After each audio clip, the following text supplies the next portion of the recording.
Welcome to the final seminar in the 2026 Spring Seminar Series. Thank you all for coming out. How many of you is this your first seminar with Marks Marine? Oh, wow. Good. Always amazes me how we've got new hands, so thank you. Just a little bit about our format. We're going to go for about 45 minutes. We're going to have an intermission to allow you to get fresh coffee, chat with Benita about lures, get rid of the fresh coffee in the facilities. You've got feedback forms on your chairs. Please fill those out. Those go into our entry for some door prizes, as well as the grand prize drawing that we're going to be doing tonight. A little bit about tonight's grand prize drawing. We're going to do a random dice roll. First roll will be for third prize. Second roll will be for second prize. Final roll will be first prize. And unfortunately, the other two people get hats and keychains. So I figured that will keep the excitement up all the way through. Whoa. We're going to do 2 door prize drawing bags before we draw tonight's entry into the grand prize. And it should be a lot of fun. Benita is probably one of the best fishermen on Roosevelt, fisherwomen on Roosevelt, and has one of the coolest boats. So it should be a lot of fun. We are going to have a little bit of a challenge because our clicker's receiver got taken by last week's seminar speaker. I was last week's seminar speaker, so I don't know where I put it. Well, I was going to bring my rod, and it's by the garage door, so I wouldn't forget it. It's amazing how that happens. As you get older, your memory gets weaker. And So you have nothing to, you're not there yet. I don't know. I've got some gray hair, so we'll leave it to Benita, and I will be her clicker for tonight. You're just a great clicker, I'm sure. Sit. Ooh. Alrighty. Well, thanks for coming. Have any of you been to my seminars before? Raise your hand. Okay. Well, some of you. So I tried, for the sake of not boring you to death, to change it up a little bit.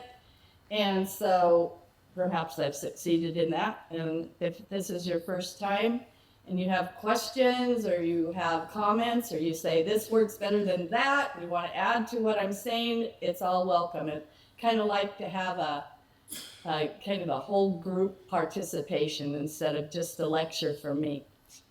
So I've been fishing for a long time and love Lake Roosevelt. It's a place that if you haven't, but how many have not been to Lake Roosevelt fishing?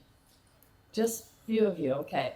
Well, if you haven't, even if you don't want to fish there, it's worth the trip just because it's a beautiful jewel that we have in our backyard. And the fishing is spectacular, pretty much 12 months out of the year, depending on the flooding and the freezing and the ups and the downs, but for the most part, you can usually find a fish. Clicker. When you go there, of course, it's a national park and you need a pass, and they haven't made that the easiest thing. You used to just register at the launch. Not anymore. You have to stop at one of these places and pick up your permit. Now it says scan me at the launch, right? But there's no cell phone coverage. And so I just think, okay, well, maybe you shouldn't pay, but if you don't, you get a ticket. So anyway, these places are on your way down there, easy, and they're open early in the morning, so it's worth it. You can buy a year-round pass if you're into it a lot, or just a daily. Actually, the daily is worth a week. I believe a 7-day. Okay, click.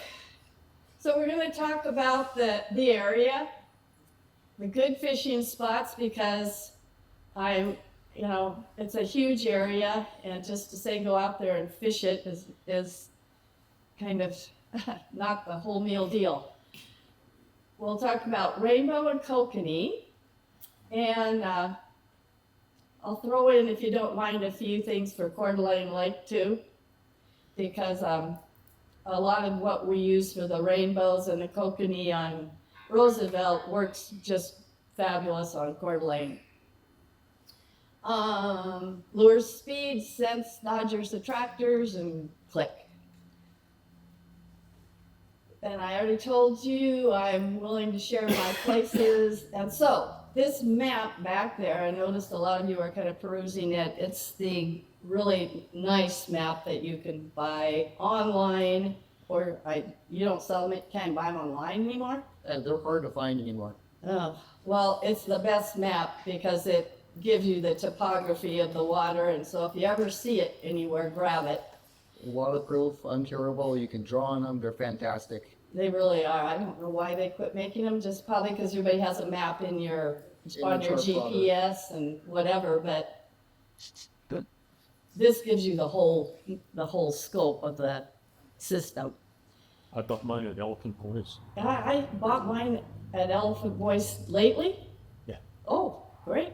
Okay. Yeah, Ed's great at finding closeout buys, so he probably bought all the ones that were left. Okay, so try Elephant Voice. He said they still have some there. And there's the small scale Roosevelt maps that you can help yourself to. And so maybe if you take that and compare it to the big one I have back there, that'll be sufficient. Okay, clicker.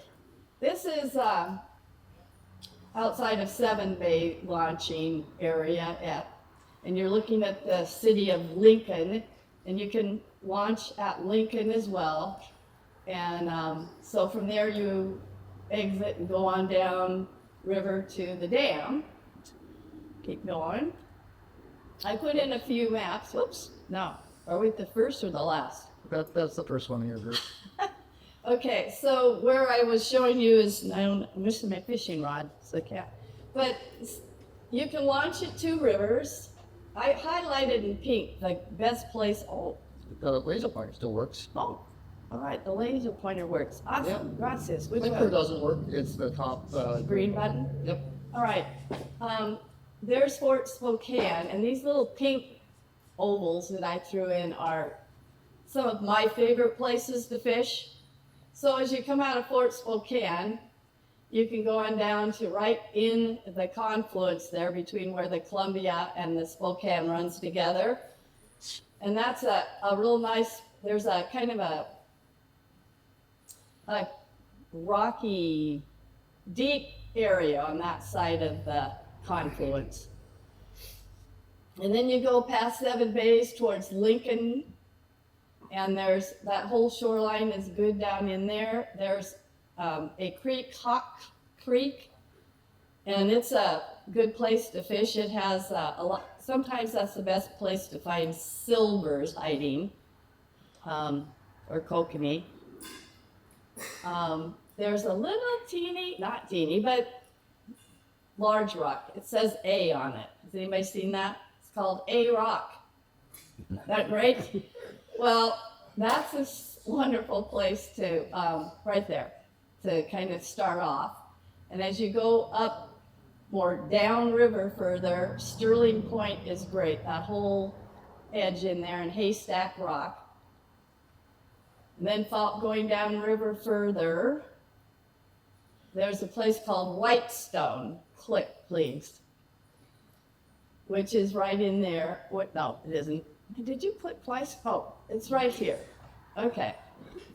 So as you pass Whitestone, there's a nice little bay in there, and then this is what I call the goat farm, but the map does not. Jones Bay and Hanson Harbor, those are all great spots and real good for kokanee as well. And then you have the Sampoil River. There's the Sampoil coming in the mouth of the Sampoil, right along that shoreline and across the mouth is good.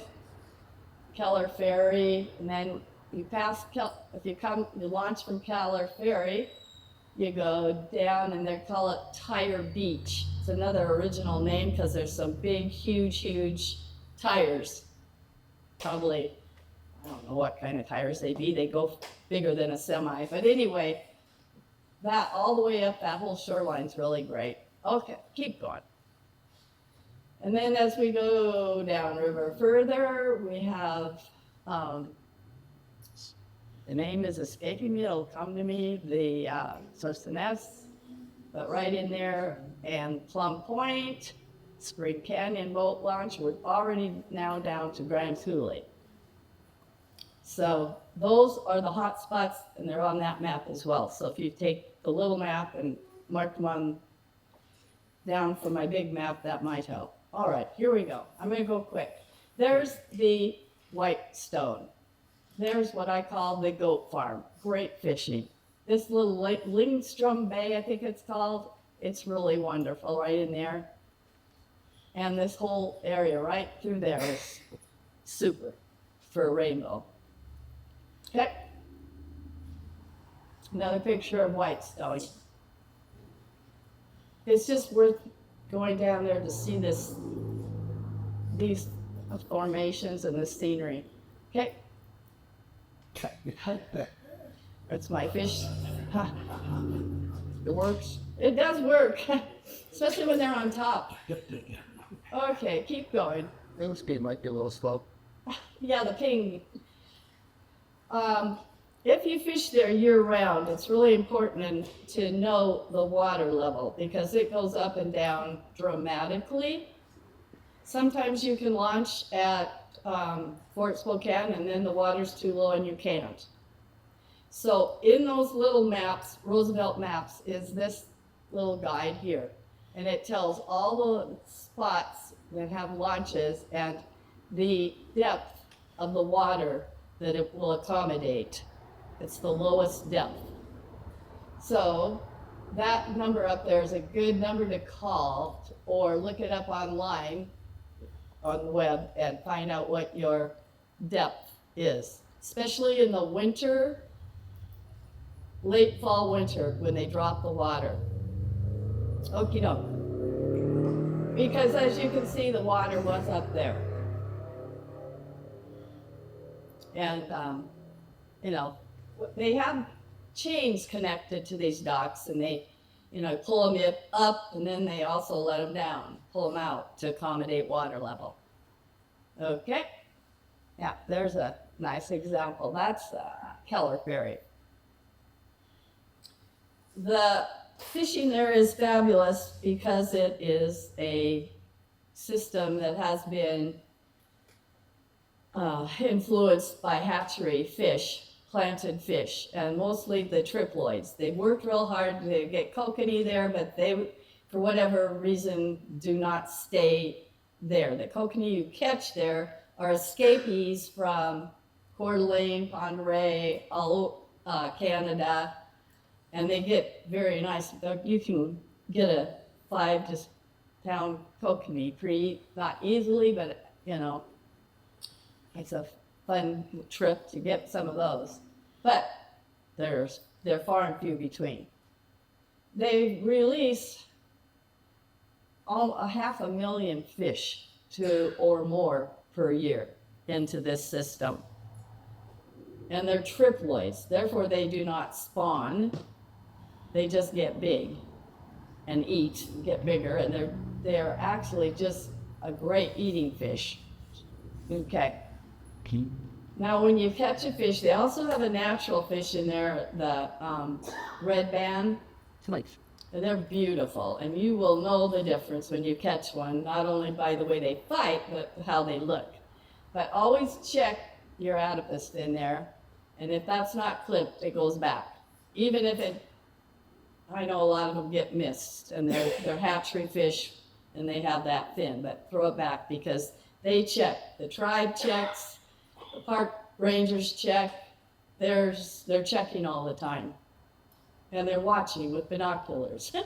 So you're not gonna get away with it. It's not worth it. This is what the meat looks like. It's a really firm, good red meat. Tastes a lot like a sockeye. Okay. Okay, so if you're fishing there, you know, you can use a downrigger on top or down. You can use leaded line, these inline weights, or snap weights. So, the snap weights are an interesting, where did I put my snap weight? Everything, I'll find it. Well, they're in here, there's more. Wait, there's more.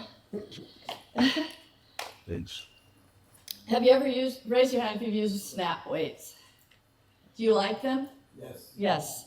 You know, I even used them last weekend. There was a derby on Coeur d'Alene, and I chose to use them over the boards when it got so choppy because they run smoother, and Chinook are not like the Roosevelt or the Ponderay Rainbows that like the chop. They prefer it, you know, smoother troll. So what you do is, if you haven't ever used these, is you let out however much line you want, 30 feet, 50 feet, 20, and you attach this to your main line, and it has a little snap. You snap it shut. I'm sorry I didn't bring my rod. Snap it shut.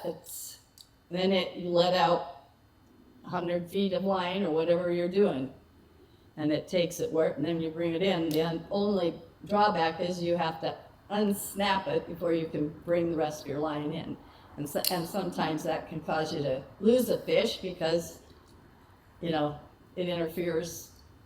It gives your line slack if you're not careful how you release your snap line, your snap. But you can change the weight on these. That's why I like them. You can easily put a lighter where you don't have to fiddle with your main line and do it that way. It's just pretty fast and efficient.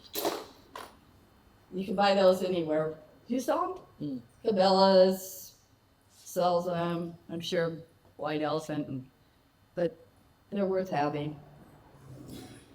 Okay, when I'm fishing for the rainbows anywhere, they're a spooky little fish, unlike some of these others that are not leader shy. These guys are leader shy, and they're boat shy.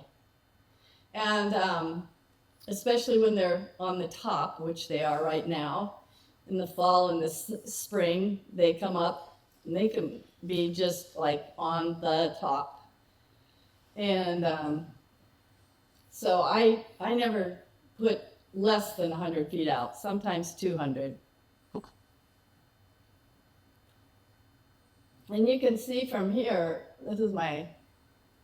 that's 12 feet. I'm marking right here from 22 to 7 on my zoom.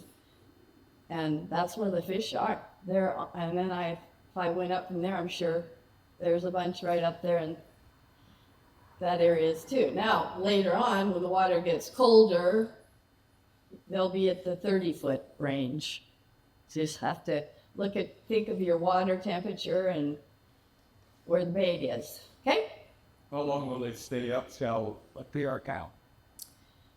They like the water temperature till it gets to be around 48 to 50. And it also, the runoff and the muck in the water also is a factor. But anybody have an idea on that one? About turnover.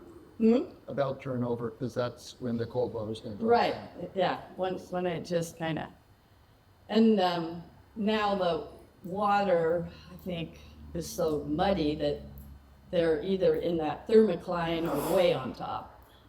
The rainbow's like a faster speed and a lot of action and twirling here. It's not like the Ponderay rainbow where you have to have your fly in line and not at all askew. These guys at Roosevelt, they don't care. In fact, they like their fly to spin, not put a worm on it. And they like a bigger head on their fly than at Ponderay.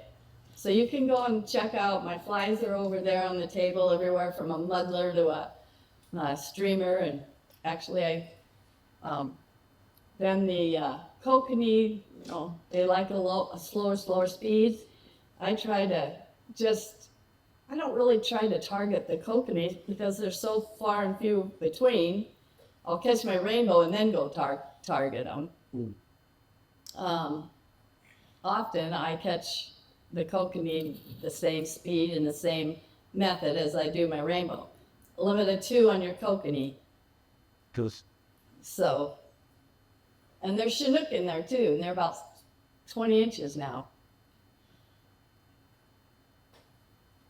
Any other questions on that? All right. What was the other one? No, that was your first one. Oh, yep, they don't follow the rules. Gotcha. All right, you can use trolling boards. out there. You can use, oh, before I go past that one, this little, whoop, You want to see on this one? yeah, this right here is your speed indicator, and it's real speed of your lure in the water versus your GPS speed. And they don't match. So, you know, true indicators of your speed is this thing and how your lure's action is. You always want to watch your lure when you put it in and see how it's spinning. It's spinning too fast or it's not spinning at all, because your GPS may be saying something, but it really isn't. You might be going this way and it's reading your progression going sideways. So, and then of course your current will affect it too. Your current is, you know, and your thermocline and all that, the water beneath you is different than the water right on top. So you just really have to play with it and see what's working at that time of the day. But in general, those speeds. Okay. Do you want to go? You can go. Let's go. You can go. All right.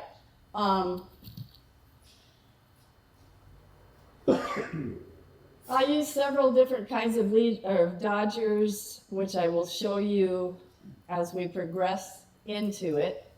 I mainly use them with the skinny meat, the Brad's Kokanee cut plug, and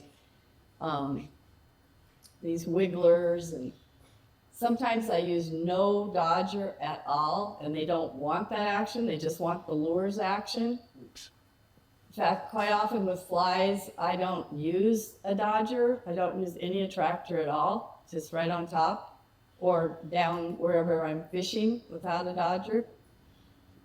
And so these are just kind of my general lengths with the lure that I'm using. Does anybody have any questions on that or any better ideas? I'm giving people time to zoom in on these.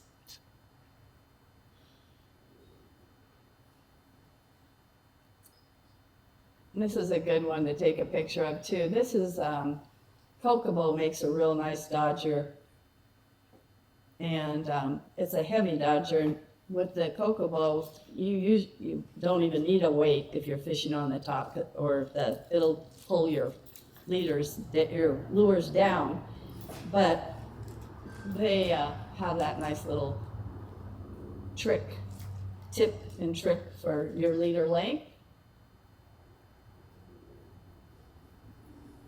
You know, leader length is one thing, but your speed is, you know, if you don't match, you can have a short leader and real slow speed, and you're not going to get the action that you would get if you had a short leader and faster speed. So it's all a matter of playing with it to see when they start striking on that day. I love these guys. These are different. These are, these don't go back and forth. These are more of a wiggly kind of, and they're a wobbler.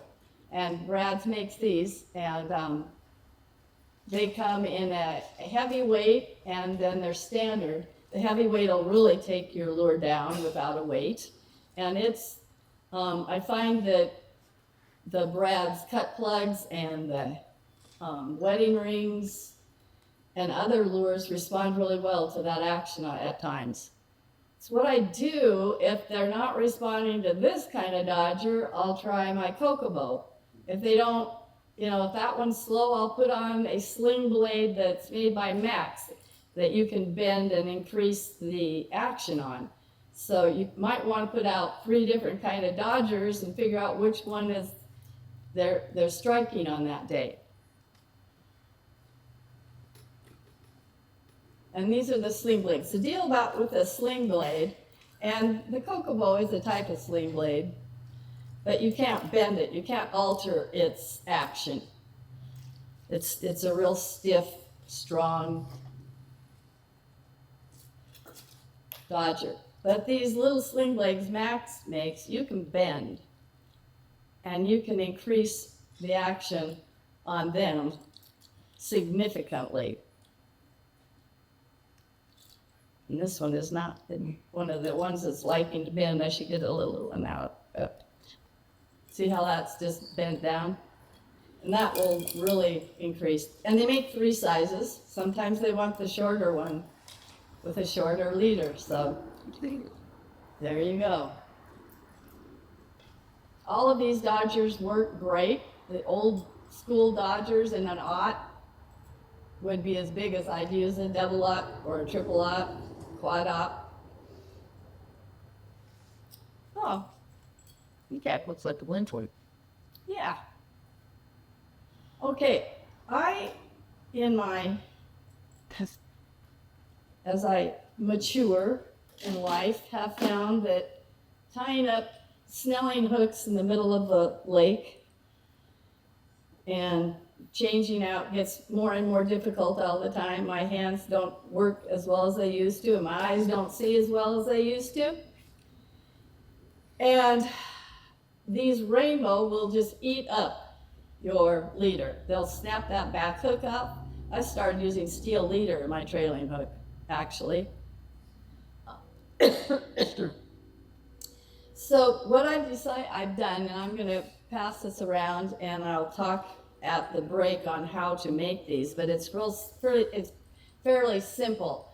I've tied up a contraption or a hook setup that does not have a leader on. You can add your leader later. So if your leader breaks or you're having an issue from the hook up, you run it around your downrigger cable or whatever happens, or you want to lengthen your leader or shorten your leader, you can just thread it through the eye on the first hook, change your leader out that way, and you don't have to snell up another set of hooks. So I don't know if any of you tie flies, but it's like tying a streamer fly without putting the hair on it. So you just, Stockings. you just take your first hook and you tie a loop, and then you run it through your second hook, fold it back onto the bottom of your lead hook, and wrap it with your thread. And I always seal it with an epoxy or some sort of a head cement. Yes. And there you go. So if anybody's interested, I can show you how to do that. I made a little video, but I gave up. It's too long, it didn't send you. Did mine come to you? That short little one, yeah, Did you keep it? I did. Oh, well, I'll do one like that for this next time. Another thing I do with my leaders, you might know, see as I pass this around, sometimes on the trailing hook or the front hook, I'll put a little flashaboo. So when you look at my lures that are scattered around here, you'll see that sometimes that just adds a little flash to your back, even with a wedding ring. Just a couple pieces of tinsel or flashaboo, or glow in the dark tinsel. I also, if you see my, what I put my pointer thing. We're supposed to keep it off here. I put glow beads, and I use owner glow beads because they will stretch over the eye of your hook. So I'll put a glow bead. That seems to help. I seem to catch more fish with that than without. So I can pass this around. Beautiful. Well, no, would you? I don't want to blow you out.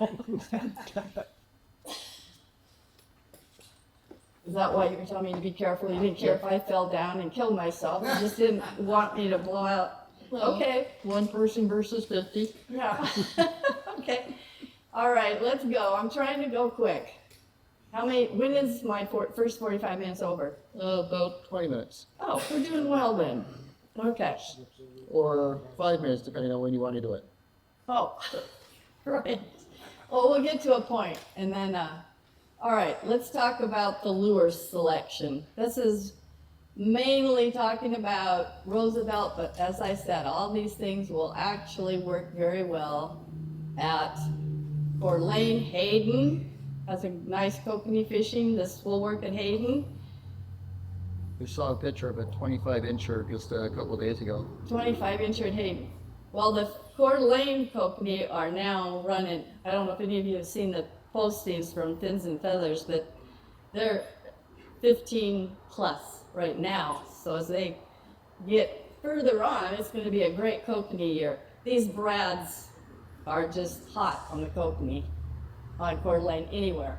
Okay, let's go through. So let's first talk about the brads, and then we'll end after I'm through talking about the brads. How's that? Sounds great. All right, so here we go. They have these little kokanee, these little cut plugs. They come in 3 sizes, 5 in that 5 standard one, all the way up to the new little guy, the kokanee cut plug. And I was, introduced to those about 5 or 6 years ago by the guy that developed them. And I was using wedding rings, and I took him fishing, and he got out his little kokanee cut plugs, and I said, oh, they're not going to work here. We use wedding rings. He goes, they're going to work. Trust me. So we did, and my gosh, I hardly ever use a wedding ring anymore. Sometimes, but these things are just crazy. So let's see. Do I have one? Sure I do. Somewhere in here. Oh, take one out of here. I have a bunch of them for you as well. Some kokanee cut plugs that Brad's has donated. But you can open them up. Now I use these, and you can stuff these guys with anything. Can you go ahead and flip it one? And when you go back and look at my tackle back there, you'll see how I rig them. Sometimes I put a little wedding ring behind it.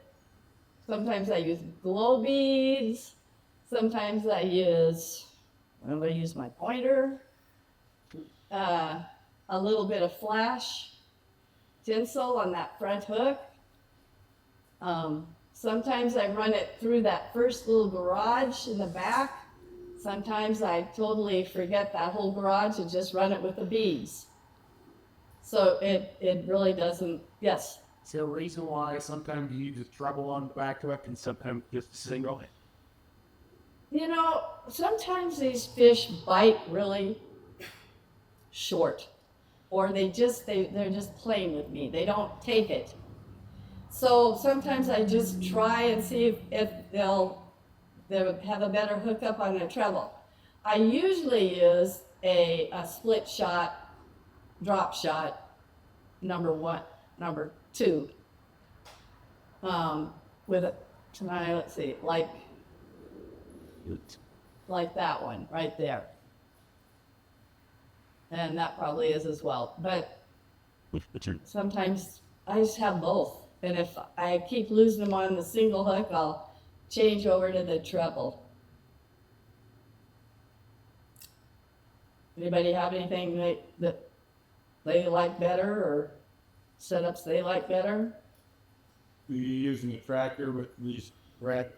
I do. I use their wobblers that I was just showing up there, or a sling blade, or this kokobo. Anita, if you could repeat questions. Oh, he wants to know if I use a tractor. So yes, I do with these guys. I'll use the kokobo or the sling blade. Okay, there we go. They're beautiful fish. Cool. My favorite is dusky, and it's in the catalogs are down there, but my favorite color is dusky. My next one is the Christina. On this one, I have 2 drop shots. You can see my glow bead, and right here, I even put a little wedding ring in there. So you just can play with all sorts of combinations. One time, they seemed to be only hitting flies that didn't have attractors, so I threw in a super bait with no Dodger, and that's when they didn't want attractors that day. So you kind of have to hunt sometimes, change it up. They don't follow the rules. This is called the Holiday, I believe. Hollywood. That's called Hollywood. That's a really good one too. It's orange and pink. And how these guys work. Give me one more to see if I have a showing of that. I guess it's in the video.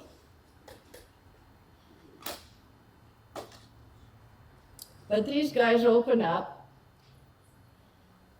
Maybe. It's fun to do this when your hands are in the boat, freezing cold or and full of tuna fish. And my hands shake all the time. Here, aha. The first time you open them, they're kind of stiff. Okay, so they come with a little sponge. You can put scent on it or not. I just throw it away. Sometimes I put a worm in it and have it dangling over the edge, and it'll spin in a funny lopsided way, but they love worms, right? Sometimes I stuff corn in it. Sometimes I stuff definitely tuna with, and I'll use krill powder with my tuna, or krill oil with my tuna, because that's what these guys eat, crawfish and everything. They're pretty ferocious eaters, so throw some of that stuff in there too. Anise is a good attractor. So anyway, you stuff them up, stuff it in, you shut it, and you put that little rubber band right back on the tail, and you're good to go. It's fairly simple. Okay, now they complicate things because they come up with new stuff all the time, right? So they came out with these skinny minis. They are similar in design. Has anybody ever just used the old-fashioned super baits that are skinny and regular, and they're great for salmon on the Columbia River or wherever? Well, so they have this smaller, shorter, slender version, but instead of opening up on a hinge, they snap open and the whole center comes out. That way, if you choose, and this one didn't get cleaned, I used this weekend, and that is not going to smell good. But I used this on the Columbia River, or not, on Coeur d'Alene last week, so that one did not get cleaned out. So let's say you didn't want to have this glow belly on it, but you wanted a pink belly. So you could just take the belly out of another one and change them out, and then there you go. And they do the same thing. You stuff the tuna, or you can put chopped herring or sardines or whatever you want in there, and then shut it back and you're good to go. The beauty of it, that's kind of sometimes if, like this one doesn't come with a glow belly, but you might wish it did. And this one, they're stiff. They don't go back together really well, but they just snap. So that's how they work. And they come in all sorts. This is a really good color. This is the Christina. This is a good color in that little kokanee cut plug. And this is the blackjack, and I caught 3 Chinook on this one this weekend. So they're working on Coeur d'Alene right now. All sorts of fancy colors. They're great. I think they have 11 colors, so they've kind of limited it to the colors that they know are the most successful. They'll branch out later. They're hard to find. It's a Brad Super Bait. It's just called Skinny Mini.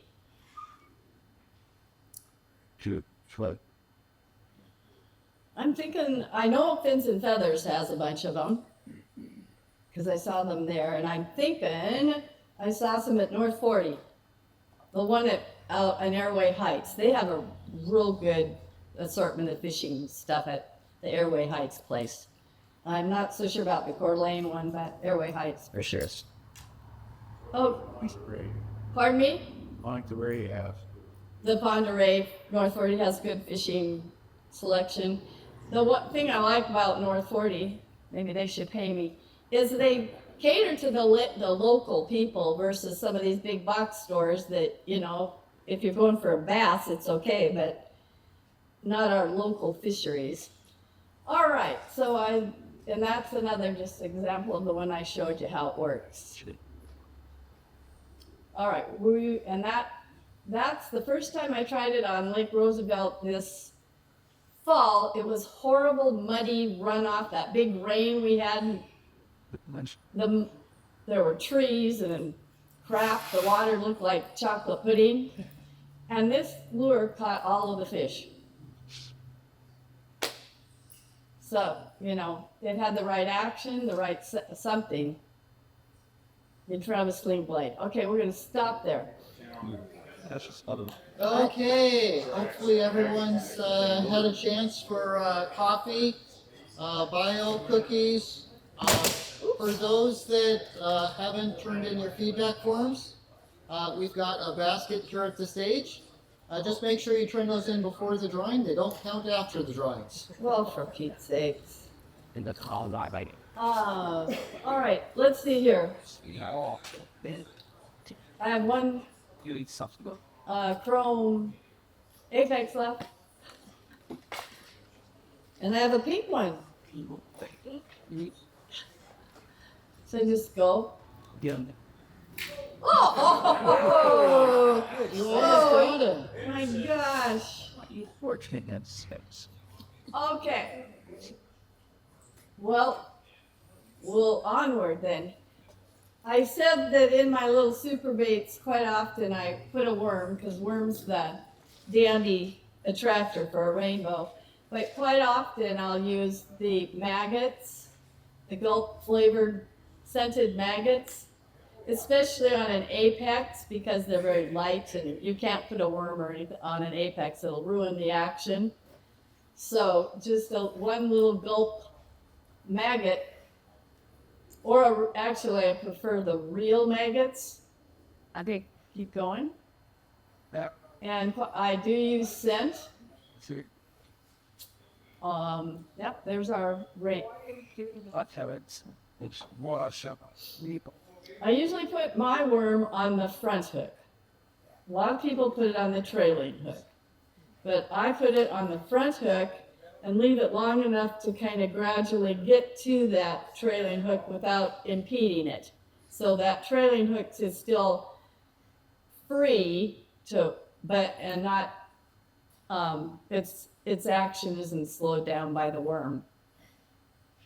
Because sometimes if you have that worm too long and it goes past that trailing hook, it gets caught up and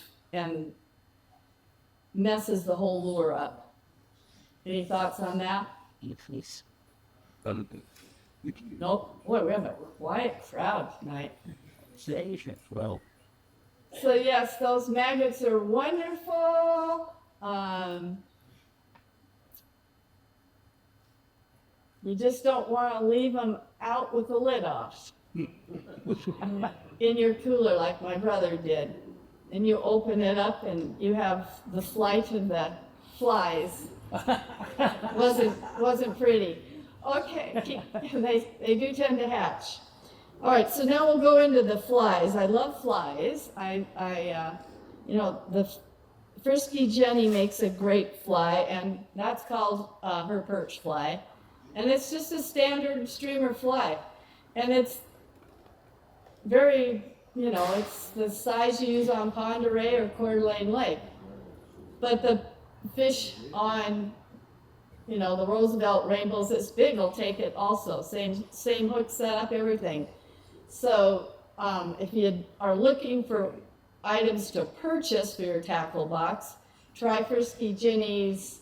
And she does make a Roosevelt fly. Let's see if I have one here. Keep going. Yes. Okay, where's my mark? A little point. This is a Frisky Jenny fly right here. And that's a good one. She makes one, and that's one of hers as well. And she makes one that she calls a dead ant that's black and orange. And she just puts little treble hooks on instead of two. octopus on trailing. This is my favorite fly. That one and the perch. Those are always, you could throw most of the other flies away and just use those two, and you wouldn't, need to haul 50 pounds of tackle around. I don't know if you guys are like me, but I have my bags of tackle and I use 4 things. So, right? Oh yeah, I gotta have those, then I have to have 2 of them, and then by the time, then I can't move in my boat, and I got a, bigger boat. Now I need a bigger boat. We just did 2. It's a problem, huh? Pardon? As you come to the right. And I've come to the right place. Yeah. Okay. And these guys are muddler minnows. Those are really, and actually the kokanee love those too. The muddlers. And I always pretty much run a dodger in front of them, but on an occasion, just straight. Okay? Tube flies are great. I love tube flies. And these are things I make. I don't know that you can buy tube flies anywhere, but they're pretty simple. I use a hollow toothpick, Q-tip, and cut those plastic Q-tips and use that for the tube. But you could use a straw, you can use tubing, whatever.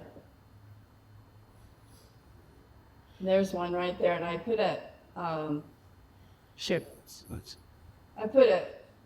tapered bead in front of it. That is probably a rattle bead.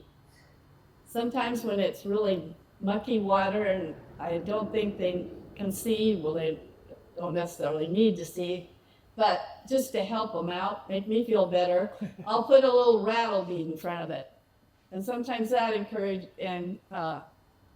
will increase my catch rate. And then these little smile blades, sometimes I'll just use this whole setup, no flasher, no dodger, nothing, just that straight behind the boat.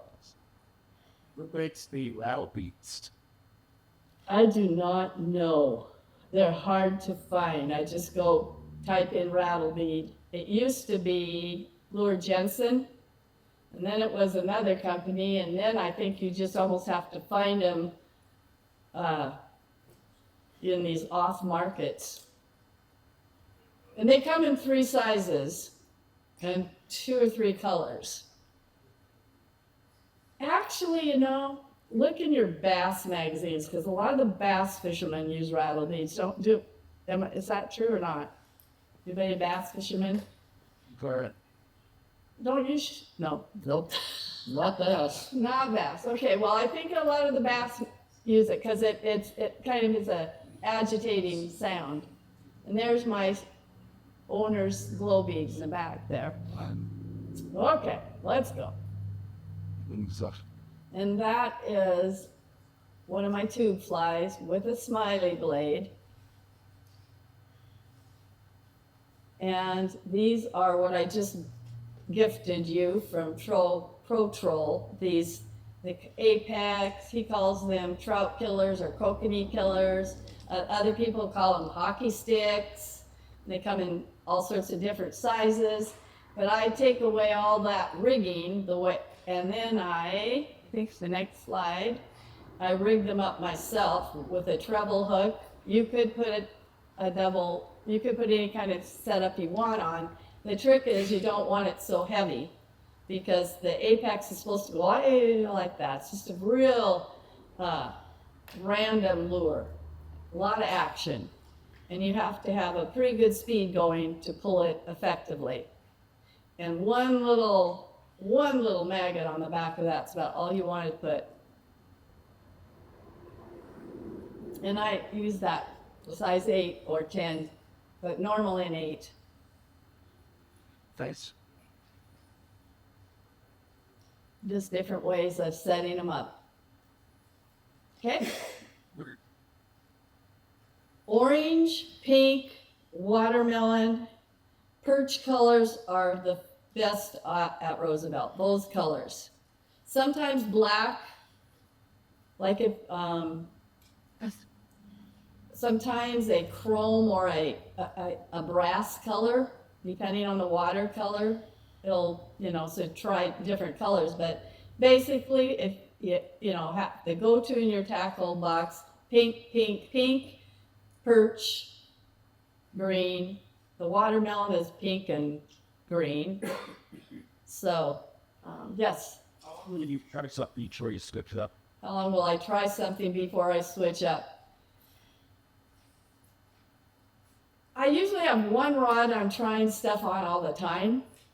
I'll have one that's working, or a couple that's working, and one that's not too well. So the longest I usually go, depending on the day, is probably 20 minutes. And I'll be you need to be observant. Are you catching them on the outside turn or the inside turn? That tells you your speed. You catch it at a slower or a faster rate. Are you catching them, is it because you have your dodger isn't, action is too much and you need to change your leader length? So you just kind of go, well, what is working and what depth is working, and then start manipulating the rest of them. If nothing's working, then we're hard up, because that's happened to me. Roosevelt, it's hard to get skunked, but it happens. So most of the time if you're running something that's I'm talking about, you'll catch at least a bunch of rainbows. Questions? Anybody else have a clue on how long they run something before they change? You just drag along the same thing and it never catches anything. You just bring a good book, I guess. And a lot of beer. 2 beers, that's how you judge it. That's a good rule. These guide chairs are really comfy when you're not catching anything. Are they? Yeah. I want the ones with the springs in me, though. Yeah. Another thing that's really working well right now, I just talked to somebody that was fishing down by Spring Canyon this weekend. He said the rapalas, because they're on top, so he said they're really biting the rapalas. So that, I don't know, that fire tiger and anything that's perchy or orange with a gold bottom, or some people like the split back and prefer those to this, to a solid, but then of course we have our little squids. That's a good kokanee catcher and rainbow. And on Coeur d'Alene, these little guys are good. Hayden, they're good, right? Fantastic on Hayden. Yeah, and put the little smiley blade on the front of those with a dodger or without. This. When you're fishing for the kokanee, I'd try corn, because that's I don't get why they like it, but they do. I don't get what. Well, they say that it puts off a smell that's similar to some sort of plankton, But the hit breast. and it has to be Jolly Green Giant, shoe peg corn, Sit up, get back down. or it doesn't put out the correct vines. Okay, keep going. Then I do throw Procure makes some really good. They make a krill smell, and I will krill up my lures or rub it on my hands and touch the lures, because just getting my scent off it and a scent of something wonderful like the krill or the anise can improve your catch rate. He's still done it. They have a worm one too. They have a worm scent. It's amazing. Okay. The not so secret corn recipe. Everybody has their own way of doing it, but I just dump my can of corn into something and add a couple ounces of vodka or Everclear because you want a happy fish, really. You know, and if you get bored, you can eat your corn. but really, it preserves your corn forever. So you just put it back. You just take a small amount out with your fishing, and you don't go through a can of corn every time you go out. It doesn't get all mushy. And corn used to, remember when I don't know if you started fishing a long time ago, I did, and a can of shoe peg corn was 25 cents or something. I think it's about $2+ a can now. So, you know, along with everything else. Do you use salt to keep No salt. No, I just put in the vodka or the Everclear. And then sometimes I will put in, ProCure makes a Wizard. It's called Mr. Wizard. Maybe it's on the next one. Let's see here. No, let's go back. And they do make, ProCure makes these different dyes that has a little bit of a, it's like salt. It's going to firm up. It'll firm it up, but not like salt. It won't dehydrate your bait, but it will keep it better than just, you know, the refrigerator and the vodka. But I use it's called Badass dye, and so I'll separate my corn into different containers and dye the corn different colors. And on Coeur d'Alene, in the fall, orange seems to be just a better hit than any of them. Some people think I'm crazy, but I play around with it, and you know, I watch and what am I catching it on more consistently? It seems to be orange. And anise, I'll throw anise in it. And the kind of anise that also goes in there, it's not an oil, it's just the kind you use for cooking in the cooking department, and it has obviously a little alcohol in it to preserve it. So just put a few drops of that anise in your corn. They like that. In the fall, on Coeur d'Alene, and this year is going to be crazy, they're going to be big. They're already 15+. Wedding rings are great, but in the fall, go for the black. And I think I put some out there for you to look at. Black wedding rings, black and gold, black and silver. But black seems, I don't know why, in the fall, later fall, September-ish, into August, September. Or I go glow black quite often with a Dodger. Okay, and a smile blade. His first fish. He's driving now. God. Okay, keep going. And thank you. That is my presentation for the evening. I tried to make it faster. Was that better? It was fantastic. I have a question though. What's that? Do you have any success with the black right around the winged ant spawn? The black? Right around the winged ant spawn, late spring? I don't even know what that is. Your black wedding rings? Oh, so say what you, ask me your question again. Yep. Any success with the black colors around the winged ant spawn, or are you sticking Oh, by your colors gotcha. then? No, Yeah. I'm can't thinking get just it. fall. I don't know why. In the spring, more the green, Yeah. chartreuse green, hot pink, or glowing hot pink, or glowing green. Pink usually on Hayden. And then, yeah, hey, and pink is just always with, you know, a go-to when green. If you make these lures yourself, these wedding rings, I mean, it's so much cheaper than buying them already pre-built. And you can go online and buy their tapered, they're called tapered beads.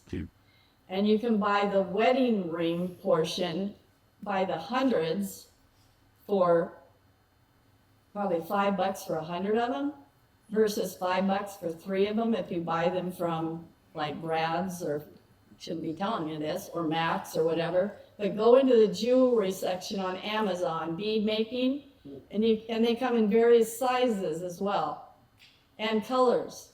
golds and silvers and reds and pinks, all different flashy colors. Also, there's a wedding ring made by Kokomo. If it's not a wedding ring, but it resembles it. And they use only glass beads. And I find that the glass beads, and the reason is because they reflect the light. Thank you, better than just these round plastic beads. So, and I found that that is really true. So I started throwing a couple glass beads into my wedding ring type setups. Sweet. Yes, sir. We talked too much about your setups for rods and reels. What counts a line? Okay, good. He wants to know what kind of size test line I use for my main line and for my leaders. Well, I have just cheap little eagle claw rods because I have grandkids, grandnieces, and nephews, and I can't tell you how many rods I go through. And I think my older kids are worse than them. They step on them, they whatever. So that's my go-to. And at North 40, I think I don't know if you can still get one for $25, but they're real light, and you catch a nice size rainbow on that, and you think you have a Chinook salmon. It's just great. What length are they? Mine are they're the shorter ones, 6 foot rods. But it really doesn't matter. I mean, whatever you can handle. Sometimes kids can't handle a really long rod. So, and then for my leader, or for my main line, I use 12-pound test. Some people use 10, and I usually use Maxima Ultra Green. And I have line counter reels, and I try to find the reels that will hold a lot of line, because you hook onto things, you twist your line, you go through line, you can cut off 30 feet and rehook and not worry about, do I have enough line on so I try to get at least 30 yards on my reel, keep my reels real full. For my leaders, I will sometimes use the Cigar up to 17-pound test because it is a smaller in diameter than like a mono line. And so, and it's strong, but it doesn't have any thank you, it doesn't stress, say that word, elasticity. Thank you. And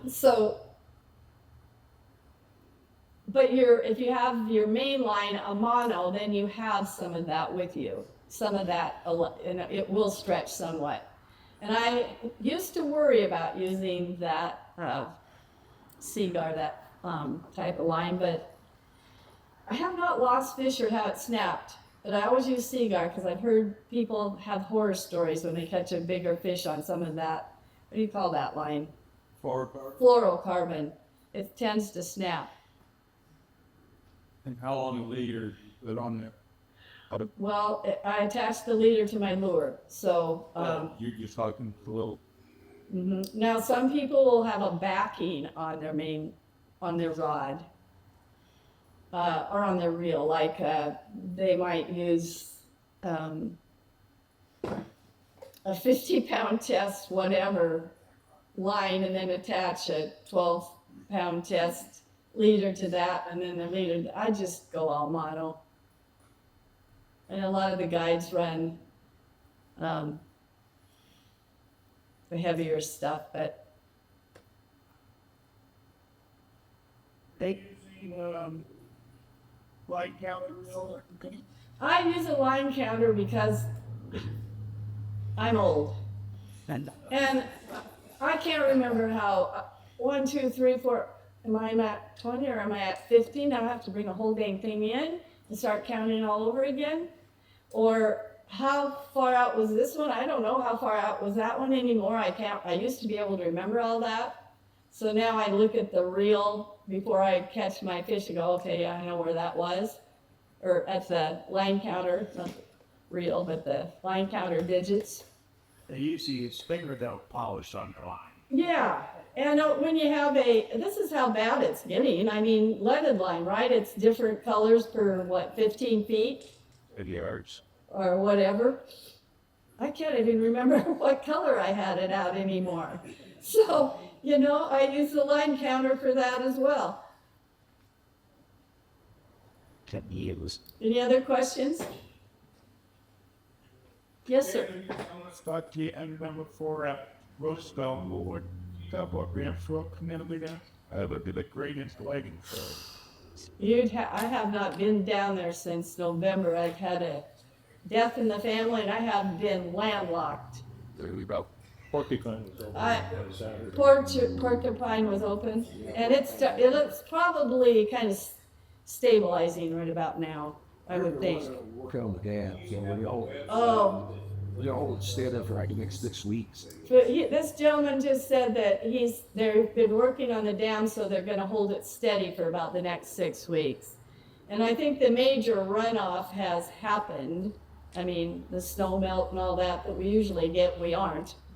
So, It's about 12. 1250. Yeah, Fort Spokane is right at level. Okay. Yeah, it goes down any further. It'll close. Okay, Fort Spokane is a good guide, and you're just by the hair of your chinny chin there. So if you can't launch there, try 7 Bays. Just look at that little guide and see. Spring Canyon you can usually always get into. Keller is usually pretty good. More people on that explore with all the mission. And Porcupine. I wonder how Porcupine is now. I love that. And I included where to fish off of the Spokane Arm. That's great in the fall. You need an actual website for the lake levels for Roosevelt. Was that up there? I had the telephone number. With us. Yeah, you get that website. It might be on the map. That's Gary. Here. Yeah, just Yep. it might be listed on that map. The website. Yes, sir. Yes, what it is. With that one. Yes, well there is burbot, but they're a tricky little fish, and they're usually in the shallows. They come up in the cold water to spawn, right? But I've not caught a burbot. I know people that have, and I guess they're the ugliest but best tasting fish there is, like a cod or something, right? Nice and firm. And real firm white meat, yeah. Yep. Now, if anybody wants to have a picture of any of the slides that I have taken down, you can let me know. Or you want to know how to tie my little cheater hook setups for leaders, I'll be glad to visit with you about that too. Yes? Is there Gary Potter in here? Oh, Gary, are you in here? No, there's not. Thank you. He couldn't make it. Sorry. It's all right. Anyone else have any questions? So are you a guy? Am I a guide? No, I am not kind enough.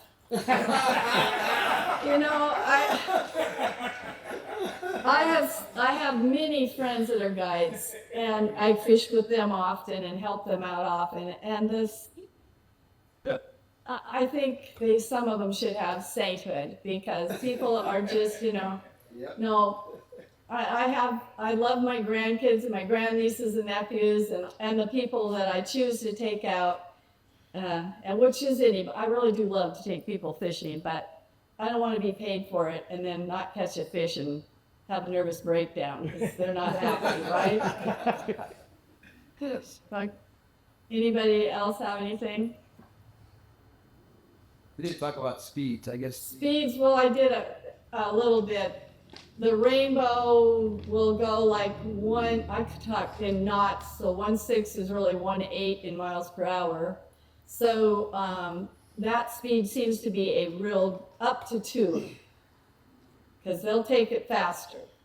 If you're gonna go for the kokanee, 1 mile per hour or 1.2 knots, Yes.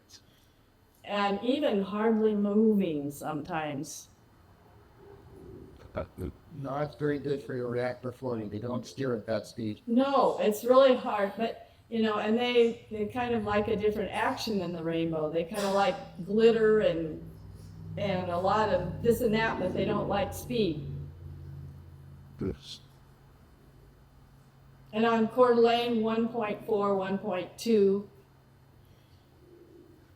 slow there too. You usually use your bow mount or your kicker when you Oh, I don't have a bow mount. You want to give me one? I'll put Mark's screen all over it. If you can talk Ed into putting together the one we got in the Ziggy shed for the last 3 years. Oh, well, I'll visit with Ed. I'll take it. I do have one that's in pieces and has been since Dave got into it. Well, you know, those bow mounts, people are, I don't know, you all know this, but it's kind of become the new great thing. Well, especially for the stupidly slow speeds. Yeah, and just good additional steering on a bad day and all sorts of stuff. So talk to Aaron if you want a bow mount. Yep. All right. It's the right tool in the toolbox, so to speak. Yeah, okay. So that means we're up to the fun bit. Oh, there's a late entry. Are you a late entry? Yeah, I'm late entry. Did you put all wonderfuls down for my presentation? If you didn't, you just sit down. I would. Okay. Well, I'm not going down there and blasting his ears. I told Tony we should have repositioned that speaker just a little bit. It's all right. I don't need to get down there. Okay, that means I need to do a fresh mix-up, so I'm gonna have, we're gonna draw for the door prizes first. So I'm gonna have Benita just reach in there and grab one. Okay, our first door prize winner is Mike Gandolfo. There, good job, Mike.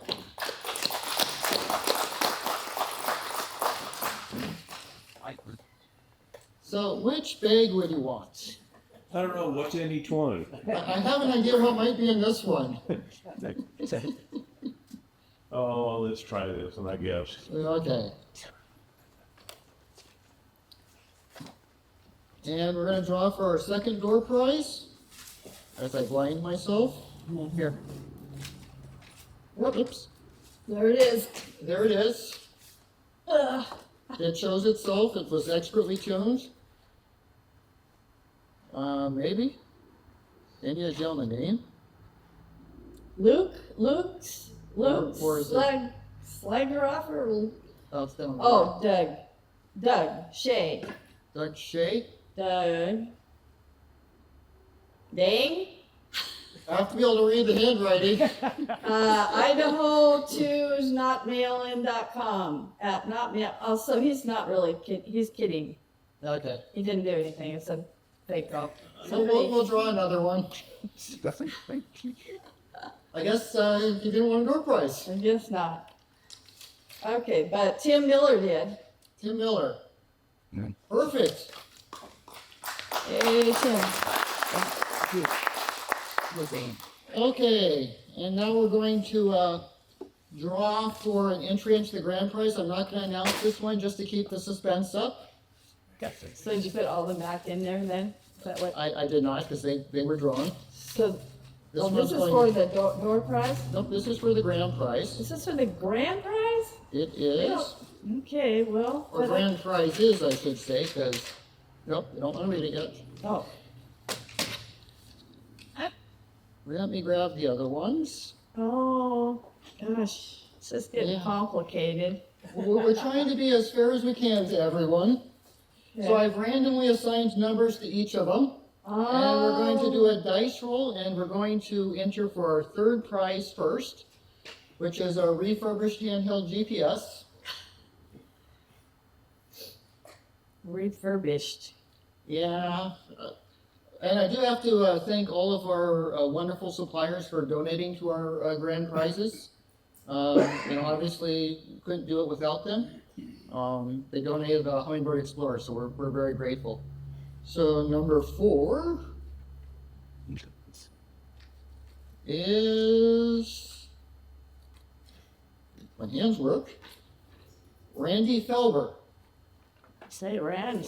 I think you've got 2 entries in here. Yeah. Thank you, Randy. And before I forget, does anyone have a Helix or Solix that doesn't have a Lake Master map card? I don't know, did I get one? Would you like one? I'd love one. We have some freebies to hand out, so More freebies. there we go. Thank you. That's They're not the most current versions, but they're still better than the built-in mapping. Please. Okay, we're gonna roll for our next entry, and of course we have used up number 4. oh my God. Look at you. Number 3. So this one is gonna be for our striker fish finder. Ryan Harris must be present, so I guess we're gonna re-roll. That's increasing your odds of not winning a hat. Oh, or 2 hats, because I forgot. Number 4, Round hat. we're gonna roll again because we've used that one. Number 3, we're gonna roll again because we've used that one. Number 6, we don't have a number 6. Number 2. Boy, this is getting hard. Ken Simeon. Here. Good job. So probably not the fish finder you were hoping for, but it's a fish finder. Thank you. Okay, and now we're up to our Explore 9. We're giving away with this a free base transducer. We'll upgrade you to the CMSI Plus for $350 if you want to upgrade to the side scanning transducer. Here. Use 4. So we're looking for either 1 or 5, and I will keep hitting until I get one of those. 5. 5. Thank you, please. Randy Felber. Oh, Randy. Good Now, job. he had an unfair advantage because he had 2 entries. He did. I'm special. What? He got drawn twice. And I'm going to want a photo if at all possible at the end of this. And I've got a transducer for you too. okay. So that means we've got a hat and a keychain for Neil A. Smith. That's good. And here's a Brad's hat you can give away too.